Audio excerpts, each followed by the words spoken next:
Right. Kuku. Uya panapa negame panapa. Unongochinditedzera zvane ndichinyora handika.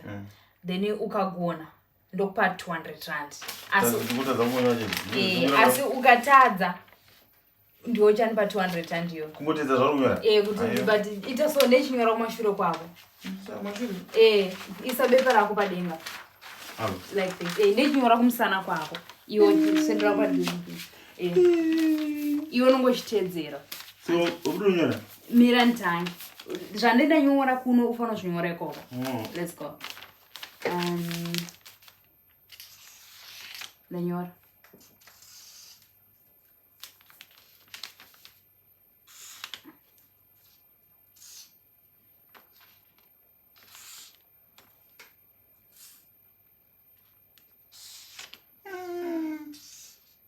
Shayo, ndozvari kuita here?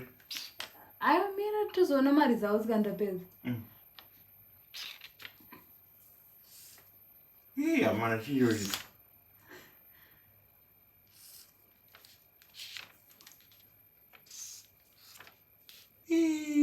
Handisi kumuriwa. Ichi ndachiwa wewe.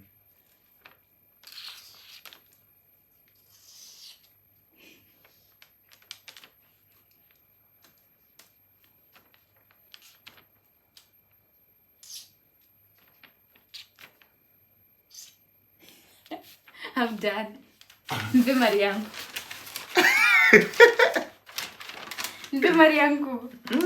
Variwo kuita mudzidzwe zvomwari. Hamana kuboedzesera zvomwari. Nganaka. Wona chichogona. Wongogona tumaziso chete poti dodo. Kuri kuzoti tsikwe baby. Ndipe mari yangu sha. Chikebere chekubirira. Aiwa ndipe mari sha. Iwo munhu ufana kufila, ufana kudzofila nemashure. Ndipe mari yangu. Give me my money. Aiwa tawira nasauti unipa mari yangu nauna ndipe mari yangu. Aiwa unozviziva kuti handiwo muna mafanizi nyaya mari. Handina mafanizi nyaya mari. Wallet yako ira pamwe.